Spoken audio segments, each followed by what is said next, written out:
Nianze na hili la viongozi ambao wamesimamishwa Morogoro na Tanga na kanda zao na ngazi ya kanda.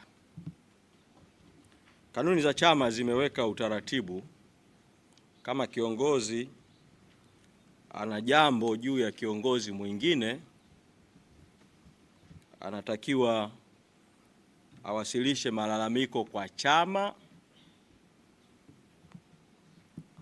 na ushahidi wake, alafu chama kichukue hatua kwenye vikao vya chama au awasilishe malalamiko kwenye vikao vya chama. Kwa hiyo kwenda kuzungumza na vyombo vya habari kuhusu madai yoyote yale yanamhusu kiongozi yoyote yale, yawe ya ukweli au ya uongo, ni kinyume na katiba ya Chadema na kanuni za Chadema na maadili ya Chadema. Kwa hiyo kazi husika huko zimechukua hatua kwa kadri walivyochukua hatua. Kwa hiyo Bakari, kama kuna mtu ambaye hajaridhika na hatua ambazo zimechukuliwa na ngazi husika huko, na kwamba hajafuata katiba au hajafuata kanuni au hajafuata utaratibu katika mchakato wa kuchukua hizo hatua, basi anayo haki ya kukata rufaa. Lakini rai yangu kwa ujumla kwa viongozi wa Chadema kote nchini ni kuwakumbusha viongozi wa chama, kama mtu ana jambo lolote, kupitia mkondo wa chama. Sasa kwa nini kwa kesi hizi hatua zimechukuliwa mapema? Sisemei hao makatibu wa kanda waliochukua hatua huko watasema wenyewe misingi ya kuchukua kwao hatua, lakini kwa nafasi ya mtendaji mkuu niwaambie tu kwamba kuna taarifa tulikuwa nazo kabla za uwepo wa watu ambao walikuwa wanazunguka kushawishi baadhi ya viongozi, na wengine wakakataa kufanya press conference za kusema hizo tuhuma kwa kupewa pesa, kwamba mtu anapewa milioni 2 kwa press conference ili akazungumze hayo. Sasa ukishakuwa na madai hayo na tuliyapata kabla, alafu matukio yakatokea, na kabla yake kuna press conference ilifanywa na mtu ambaye sio kiongozi wa chama, katika hali ambayo inaonyesha kabisa kwamba kuna mpango unaendelea, hatua za kuchukua katika mazingira kama hayo zinakuwa za tofauti sana, kwa sababu hapo sasa hakuna nia njema ya kuzungumza mambo ya chama, ila kuna usaliti na kutumika kutaka kuchafua chama na viongozi wake, kwa mazingira hayo tu ya uwepo wa madai ya mipango na rushwa. Lakini kwa kuyasema hayo, niweke indhari mbili, kwa sababu katibu mkuu ndio ofisi ambayo inapokea rufaa zinapokuja.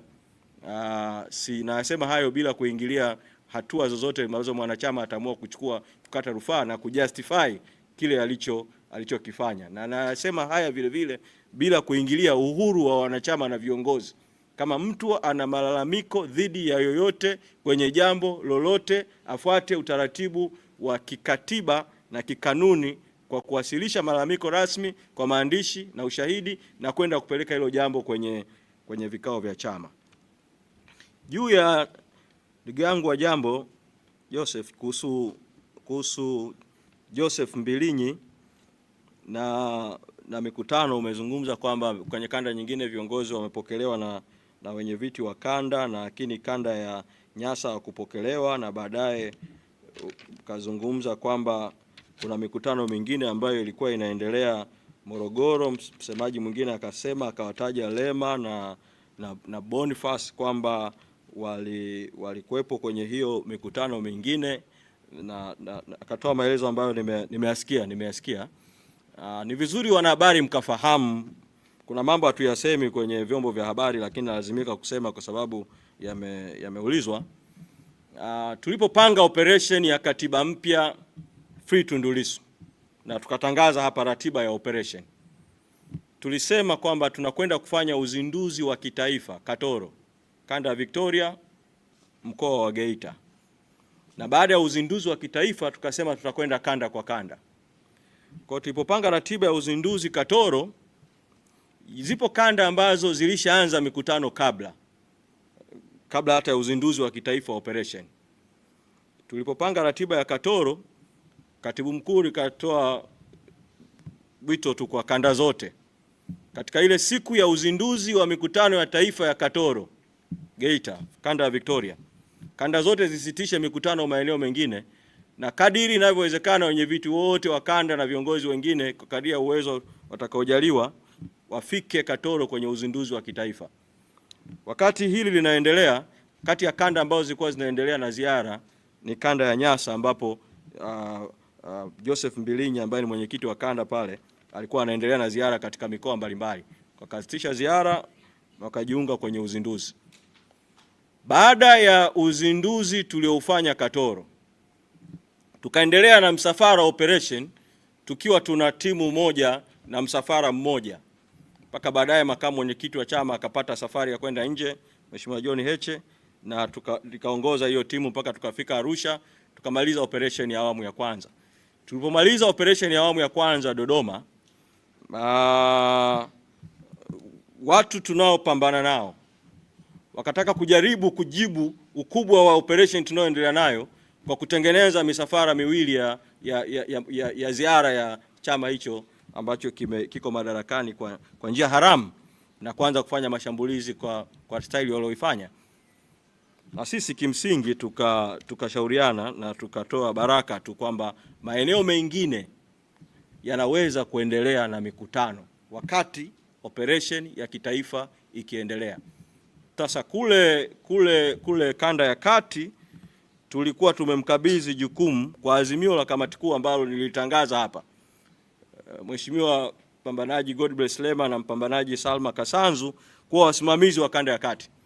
Kwa walikuwa wamepanga ratiba ya mikutano kule Morogoro, na wakawepo kule Morogoro na wakaalikana wenye viti wa kanda kushiriki hiyo operation.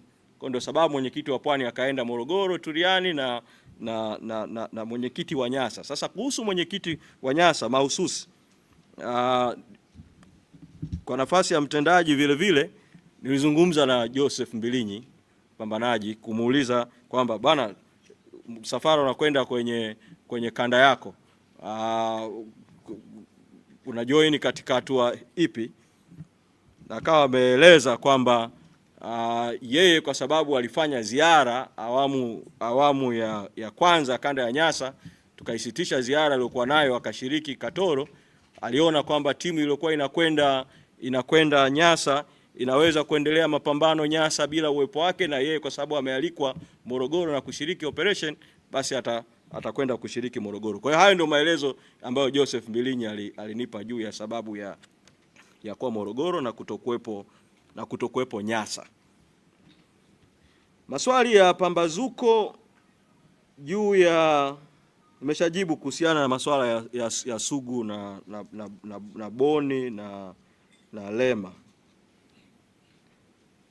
Nimeshajibu kuhusu hili la waliochukuliwa hatua, lakini umeuliza dimension moja kuhusiana na mwenyekiti Lissu wakati akiwa makamu mwenyekiti, kutoa tuhuma kuhusiana na ulichokiita madai ya ufisadi au fedha chafu ndani ya chama. Chama hiki katika kuchukua hatua au katika kufuatilia mambo, kwa kweli ofisi ya katibu mkuu, kwa sababu imepewa dhamana tu kwa niaba ya chama kufuatilia masuala mbalimbali, haibagui hadhi ya kiongozi. Kwa hiyo mambo mengine hatusemi kwa sababu ni ya ndani. Mwenyekiti Lissu wakati akiwa makamu mwenyekiti, naye alitakiwa kutoa maelezo kwenye kamati kuu kuhusiana na jambo hilo, na sasa yaliyojiri ndani ya kamati kuu na nini kiliamuliwa kwenye kamati kuu si wakati wake kuyazungumza hapa, lakini nataka kuambia tu kwamba hatua kama hizi ambazo zinachukuliwa kwa wengine, sababu alikuwa ni kiongozi wa kitaifa, ofisi ya katibu mkuu ilifanya huo mchakato. Na nalisema hili ifahamike kwa kiongozi yoyote wa ngazi yoyote, kama akifanya jambo lolote likaonekana kwamba linakwenda au linadaiwa kwenda kinyume na katiba au kanuni au maadili au itifaki ya chama, utaratibu wa kikatiba utafuatwa. Na sisi katiba yetu ina mikondo miwili ya kushughulikia mashauri mbalimbali. Na kanuni zetu na miongozo mbalimbali. Ina mkondo wa nidhamu. Unaweza kuamua kutumia mkondo wa nidhamu kwamba hapa kuna tuhuma za utovu wa maadili au kiukwaji wa maadili. Lakini vile vile kuna mkondo wa usuluhishi, upatanishi na katiba na kanuni. Katiba imetoa mamlaka ya kuundwa kwa mabaraza ya chama, na kanuni na miongozo imeweka baraza la wazee wa chama, na baraza la wazee la chama ndani yake kuna chombo kinachoitwa caucus ya wazee.